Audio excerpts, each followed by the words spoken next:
Okay, so thank you for joining me today for my Aphrodite Psithyristes devotional. This one's going to be a little bit different from previous rituals that I've hosted here, in that it'll be a little more weighted in favor of UPG than usual, both mine and yours, and a little more weighted in favor of extended silence and meditation rather than a lot of traditional prayers and myths. And this has to do with the fittingly mysterious intentions behind Aphrodite's Psithyristes epithet, which means whispering or the whispering one.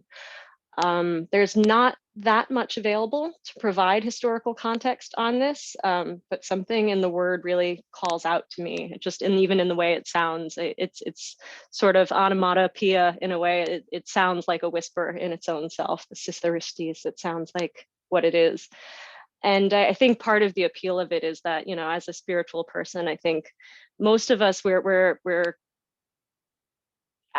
making these acts of devotion, we're praying or we're devoting ourselves in some way to feel this connection. And in some way, we long for that back. We want to feel heard. We want to feel like we're getting a response. And we have very grand stories of people who get to see their gods in this very concrete way, and they're very inspiring. But it's rare, if we're honest. And for most of us, it's a very silent, subtle thing, more like a whisper. And I think that's the more common experience for us. So to have something that acknowledges that and the beauty of that is very helpful to me. And it's very inspiring to me in meditation, which is something that I have practiced for years without feeling like I've mastered, which I think is the most common experience. And it's a part of my practice, and it's a part of a lot of people's practice, even though they may call it different things, that sense of wanting some sort of a response. There's a lot of speculation on this. Most of what you'll find if you look up this epithet is just people kind of speculating based on little bits of evidence. Somebody has thought that perhaps because she shares the epithet with Eros, that there's a reference to the intimacy of whispering, which I think is a possibility. That also made me notice that she also shares the epithet with Hermes sometimes. Hermes is Psithyristes. So there's that connection to communication, again, that sense of back and forth and connection between people and forming ideas within the mind. And it's not always positive. Sometimes in the New Testament, Psithyristes is associated with gossip, so it's whispering that causes drama, which is interesting. This idea that you have to sort out the positive and negative whispers in your head, which if you're a practitioner of meditation, sometimes that's a lot of the practice is trying to quiet down some of the more difficult thoughts or deal with them in some productive way. But I think that's actually part of the appeal, is the taking the good with the bad. So my personal use of this epithet is intended to strengthen our faith that we all have an innate connection to the divine and can hear Aphrodite's whispers if we choose. And it's my hope that some of the ideas practiced and discussed today will be of use to you in integrating your responses to future rituals, either here or shared somewhere else or in private. So I'll be lighting my working candle now.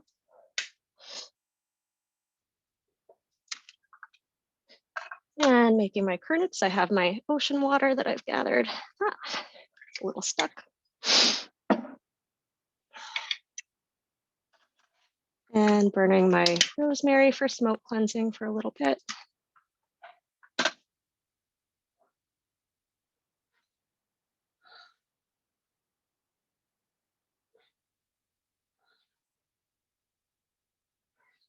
And dipping it in. And sprinkling it over to bless the space and my icon.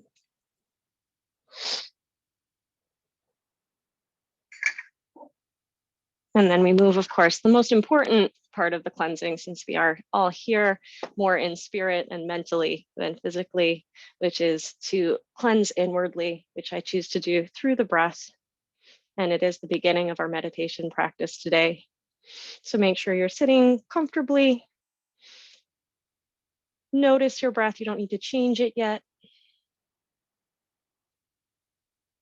And notice whether you're getting enough air. And if you don't feel like you're really being supported by the breath, begin to deepen it.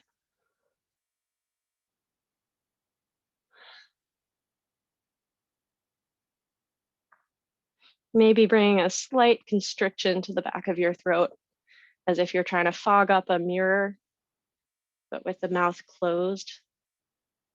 And hold that as you inhale and exhale, and that'll create a noise, a little bit of your own whisper in the back of your throat.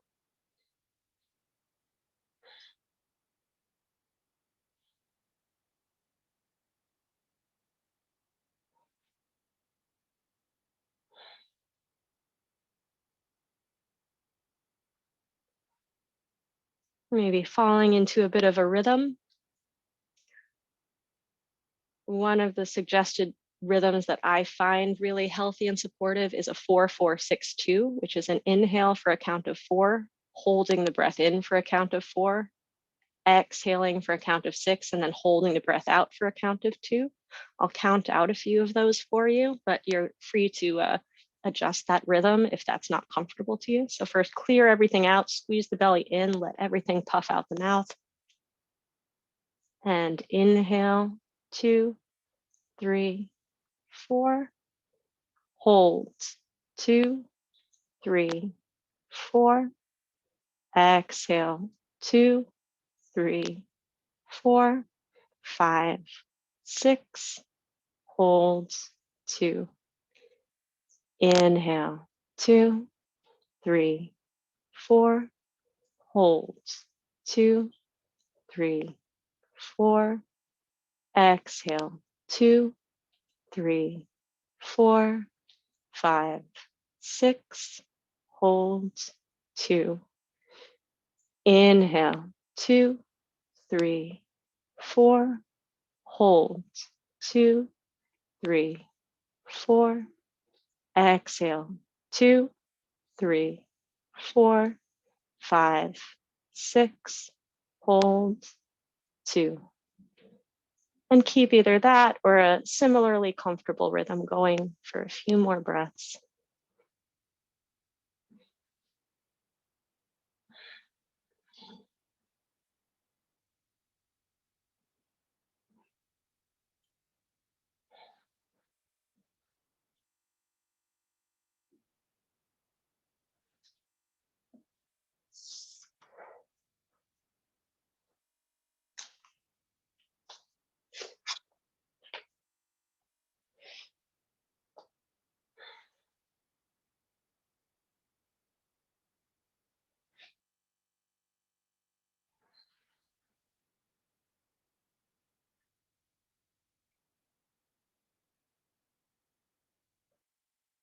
And now, having taken a moment to cleanse, I'll be invoking Aphrodite using this time Patrick Dunn's translation of the Orphic hymn.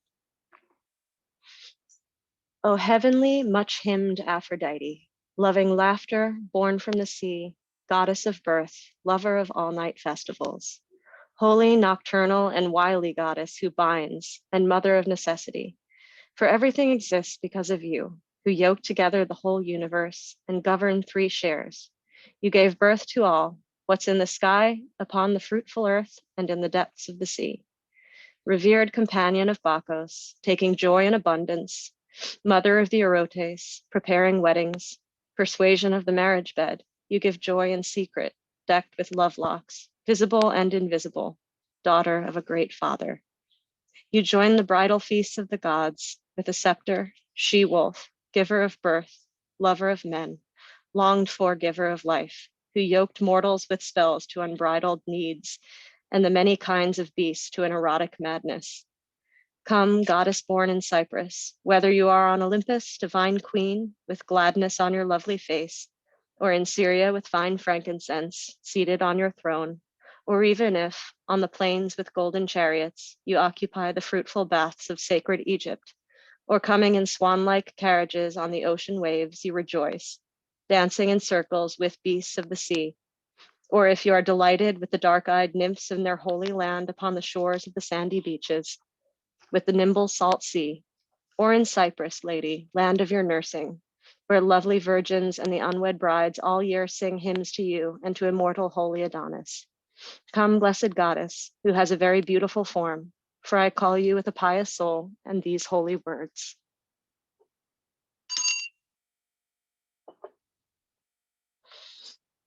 And my offering today is actually a lock of hair, which I do today because it has a sense of intimacy to it. I think of how parents will often keep a lock of their child's hair from when they were small, or how romantic partners will sometimes keep a piece of hair in a locket or something like that. And it's not something that everyone will feel comfortable doing, so I encourage you not to do it if it's something that you are very comfortable with and feel good about.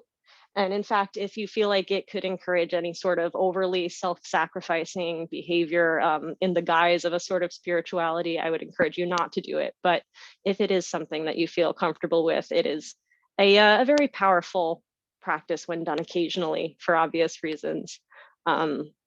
I know I felt a surprising amount of loss for a moment when taking even this small lock. If you've seen me, I have very thick hair. You cannot tell that anything has been cut off from my head, but you do feel like something has been taken from you. But then to take it and present it, it does give a real sense of connection and intimacy to it. So for me, I feel like it can be a healthy, comfortable part of my practice, which is why I incorporate it specifically for this ritual today. And with that, my offering, in addition to the hair, is a reading of a poem from another culture, actually, from Kabir's ecstatic poems. He was a 15th century poet from India who was incorporating various beliefs specifically from the Muslim and Hindu tradition. But the poems that he wrote, I can only describe as love letters to God. And they have been such a huge part of my meditation practice, and they feel particularly appropriate to offer a reading of to the goddess of love. And I'm just going to share a short one with you now before we begin. Why should we two ever want to part? Just as the leaf of the water rhubarb lives floating on the water, we live as the great one and the little one. As the owl opens his eyes all night to the moon, we live as the great one and the little one. This love between us goes back to the first humans. It cannot be annihilated. Here is Kabir's idea. As the river gives itself into the ocean, what is inside me moves inside you.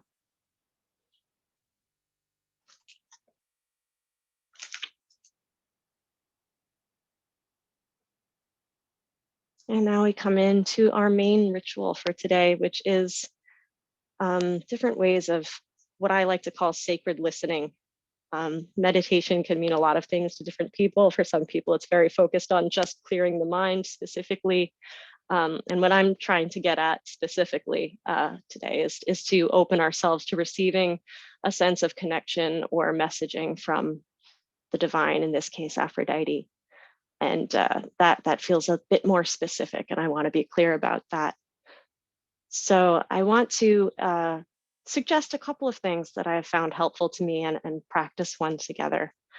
There's a lot of ink that has been spilled and words that have been spoken about how hard it is to be still, how hard it is to listen, how hard it is to just take some time away from the rest of the world. That I don't necessarily need to enumerate all the challenges, but I find having certain tactile things, whether that is sound, whether that's a visual, anything like that can really help zero in on what you're trying to focus on and keep you present rather than just sitting down and announcing to yourself that you're going to be calm and you're going to be present, which is a little bit difficult for me and for most people. So some of the things that help is obviously our icons. So that is why, I have this altar that really helps me tune into what I'm here to do and keeps me present. And then there's a lot of very beautiful guided meditations written specifically for deities The Practical Art of Divine Magic by Patrick Dunn is written from mostly a Hellenistic perspective and has a lot of ideas about visualizing your gods before you. I personally find a lot of that very difficult. I find it very difficult to imagine things that I can't see. It's something I'm working on. But I like to have something right in front of me that I can hold and use as a tool. So some things that have helped me are shells. I really relate to the water imagery part of Aphrodite. Some people will really connect to flowers and florals. Some people will really connect to maybe her dove imagery, and maybe will have feathers or things like that be helpful. I have this ammonite fossil. I'm trying to make sure, I don't know what the best way to see this is, but it reflects the golden mean, which has been very important in classical Greek conceptions of beauty and idealism for years. And I like to look at it and see that swirl and imagine walking down that staircase going into my center. I also have this stick here. I don't know if you can see it. It is a piece of a staff that I found walking on a beach that I was specifically walking on to return an offering that was part of a ritual to the ocean for Aphrodite. And I had been looking for a staff to meditate with for a special technique that I had been reading about and wanting to try.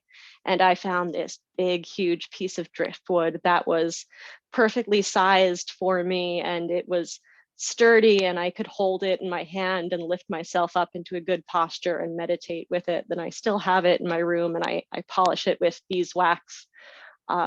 And I cherish it to this day. And I felt like I had been directly given a gift by the goddess. It came from the ocean. It was just what I needed as part of my spiritual goals at the time. And I have this smaller piece of it here that was clearly part of the same branch that I keep by the altar right now. And you might find, as you keep practicing, as you open yourself to this give and take, that you find little mementos of things like that. Maybe not a piece of driftwood, but you'll find your equivalent, something that is a memento of a time that you felt really heard in some sense.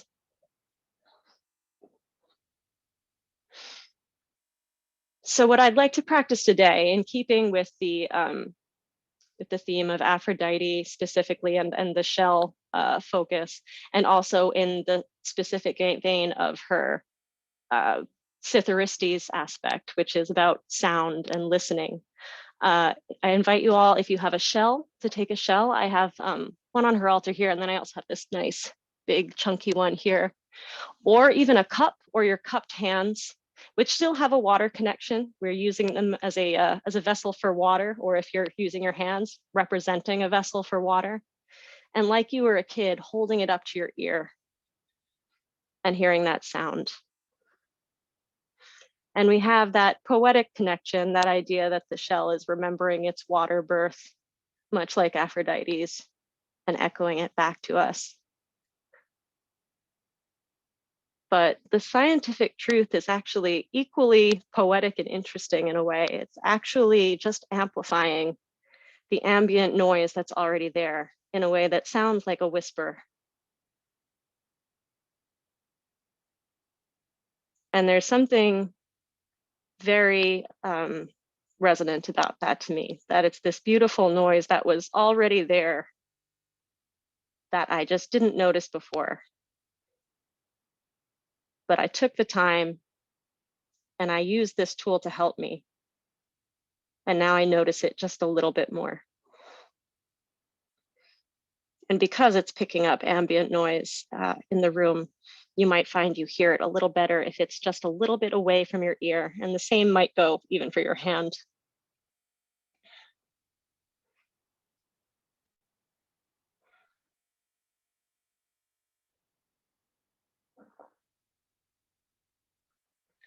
So take a moment, play with distance with your shell, your cup, or your hand.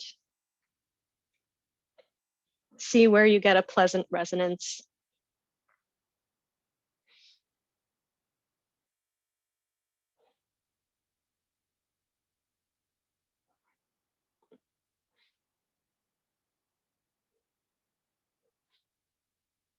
Yeah, a mug is really good.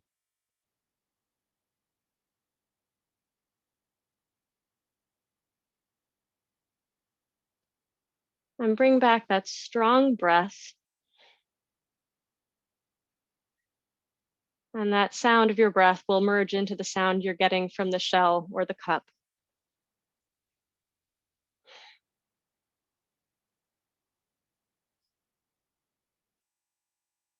Feeling that amplified silence.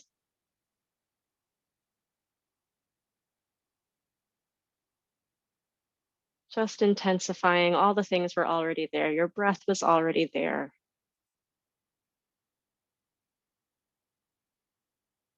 And the gentle white noise coming from the shell or the mug, already there. You're just taking the time to tune into the right frequency to hear it.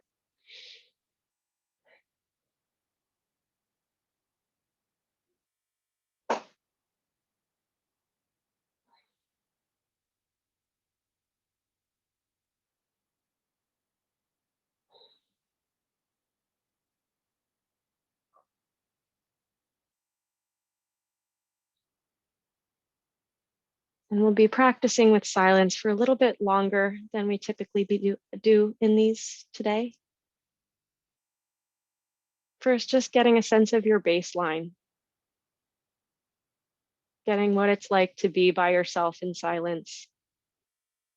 An important thing with these is not to put a lot of pressure on yourself to have some sort of big experience from it or feel like you came away with a giant revelation of any sort.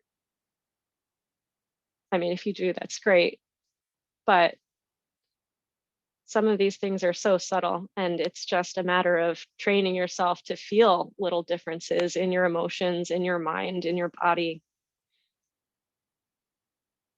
so that you have the knowledge to notice when things like that are happening to you. And that's half of what a meditation practice is about. It's not necessarily about feeling some, grand experience every time, but getting to know what that silence is like enough that you can recognize something special when it happens, at least in this specific context.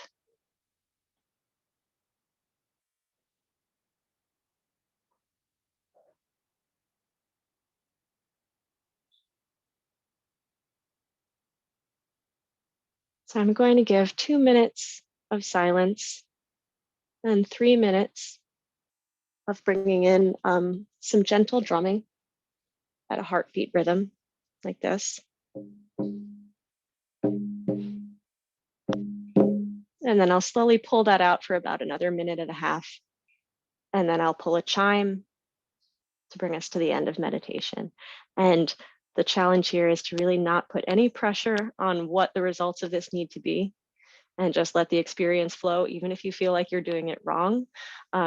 There's still progress being made. You're still learning something about yourself, either your body, your mental state, your emotions from the practice of meditation and being silent.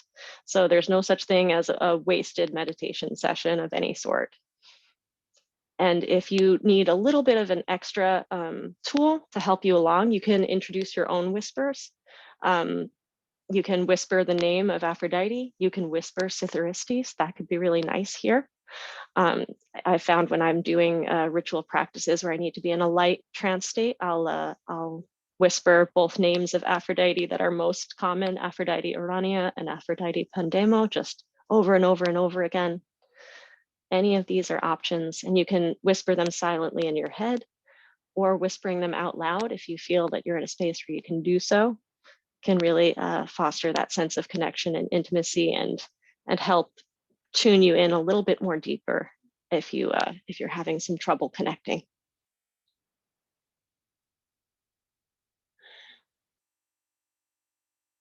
Light resonance in the back of your throat, and begin.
Begin to bring some gentle movement back into your body if you've gone still.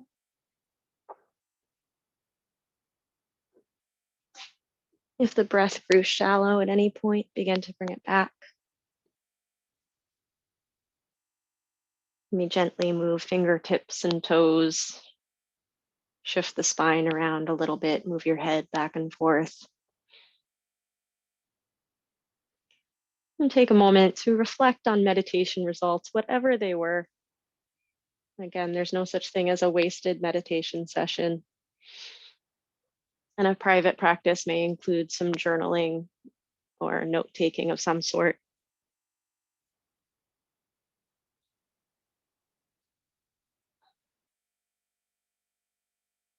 And at this point, I give my final thanks to the goddess for her presence at this ritual.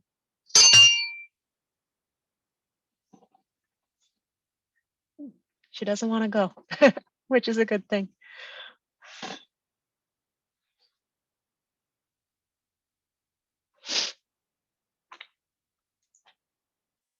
And I thank you all for sharing this time with me and sharing this devotion to Aphrodite Psithyristes.